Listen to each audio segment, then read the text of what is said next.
যেমনটা বলছিলাম আপনাদের যে সোমবার গভীর রাতে যাদের নাম বাদ পড়েছে জেলা অনুযায়ী সেই সব ডিলিটেড ভোটারের নাম প্রকাশ্যে আনা হয়েছে এবং ইতিমধ্যেই ট্রাইব্যুনালে লম্বা লাইন পড়ছে। মুর্শিদাবাদের ছবি আপনাদের দেখাচ্ছিলাম, সেখানে সবচেয়ে বেশি নাম বাদ পড়েছে। রামপুরহাটে দেখা যাচ্ছে যে ট্রাইব্যুনালের লাইনে দাঁড়ানোর জন্য একেবারে ছোটাছুটি পরিস্থিতি। সিউড়িতে ঘন্টার পর ঘন্টা লাইনে দাঁড়িয়ে অসুস্থ অনেকে। ট্রাইব্যুনালে নথি জমা নিয়ে জেলায় জেলায় একই ছবি উঠে আসছে। বীরভূমে নাম্বার পড়েছে 82,059 জনের ভোটারের। এর মধ্যে আপনাদের জানাচ্ছিলাম যে মুর্শিদাবাদে সবচেয়ে বেশি নাম্বার পড়েছে, সেখানে কিন্তু 4,55,137 জনের নাম বাদ।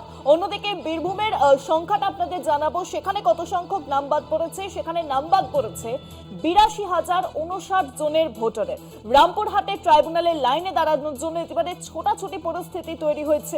সিউড়িতে দীর্ঘ লাইনে দাঁড়িয়ে অসুস্থ হচ্ছেন মহিলারা। ট্রাইব্যুনালের নথি জমা নিয়ে জেলায় জেলায় এই একই ছবি উঠে আসছে। আমরা দেখাচ্ছিলাম আপনাদেরকে মুর্শিদাবাদের ছবি, সেখানেও কিন্তু প্রায় বহু মানুষ তারা ট্রাইব্যুনালে দাঁড়িয়েছেন, ঘন্টার পর ঘন্টা তারা ট্রাইব্যুনালে দাঁড়িয়ে আছেন।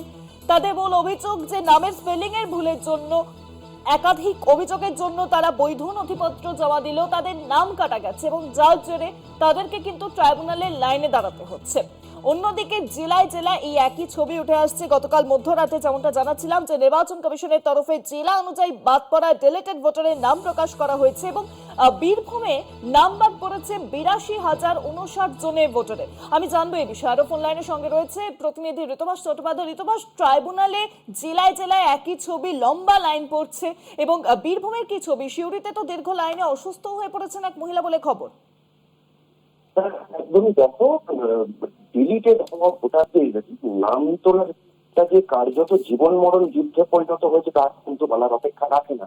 এখনো পর্যন্ত রাজ্যে প্রায় 90 লক্ষ ভোটার বাদ। বীরভূমের সংখ্যাটা নেহাতি কম নয়, 82,59 জনের নাম পড়েছে বীরভূম জেলাতে। এবং এর পরে যে ছবিটা দেখা গেল যে বীরভূমের সর্বত্র, অর্থাৎ বোলপুর থেকে সিউড়ি, সিউড়ি থেকে রামপুরহাট, প্রতিটা জায়গাতেই কার্যত দেখা যাচ্ছে দীর্ঘ লাইন এবং ঘন্টার পর ঘন্টা লাইনে দাঁড়িয়ে থাকছেন ডিলিটেড ভোটাররা। মূলত তাদের উদ্দেশ্য একটাই যে তাদের নাম ডিলিট হয়েছে এবং ট্রাইব্যুনালে সমস্ত রকমের নথি জমা করে সেই নাম পুনরায় তুলতে হবে। এরই মধ্যে আমরা দেখলাম সিউড়িতে কার্যত হাজারো মানুষ ভিড় করেছেন। সিউড়ির যে ডিআরডিসি ভবন আছে সেখানে একজন মহিলা তনুজা বিবি, যিনি দুবরাজপুর বিধানসভার হেতমপুরের বাসিন্দা, তিনিও এসেছিলেন এই ট্রাইব্যুনালের জন্য কাগজ জমা করতে। এবং অন্যদিকে যে ছবিটা দেখলাম রামপুরহাট কলেজে কিন্তু এই একই ক্যাম্প করা হয়েছে ট্রাইব্যুনালের সমস্ত নথি জমা নেওয়ার জন্য। এবং সেখানে যে ছবিটা দেখা গেল, রামপুরহাটের যে রাস্তা, প্রধান রাস্তা দিয়ে শয়ে শয়ে মানুষ ছুটছেন। মূলত মহিলা থেকে নবীন থেকে প্রবীণ প্রায় প্রত্যেকেই রাস্তার দুধারে মানে ছোটাছুটি করছেন। এবং তাদের গন্তব্য কোথায় না, তাদের গন্তব্য হচ্ছে রামপুরহাট কলেজ। মূলত তারা ডিলিটেড ভোটার এবং তাদের নাম তোলার জন্য এইভাবে তারা ছুটছেন, কারণ লাইনে যেন দীর্ঘক্ষণ দাঁড়াতে না হয়।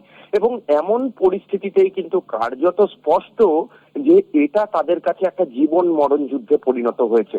তবে এদের মধ্যে কতজনের নাম ওঠে ট্রাইব্যুনালে যাওয়ার পর, বা কতজন বাদের তালিকাতেই থেকে যায়, সেটা কিন্তু এখন দেখার। শুভাঙ্গী, অনেক ধন্যবাদ তোমায় ঋতুভাস। ফোন লাইনের সঙ্গে ছিলেন প্রতিনিধি ঋতুভাস চট্টোপাধ্যায়।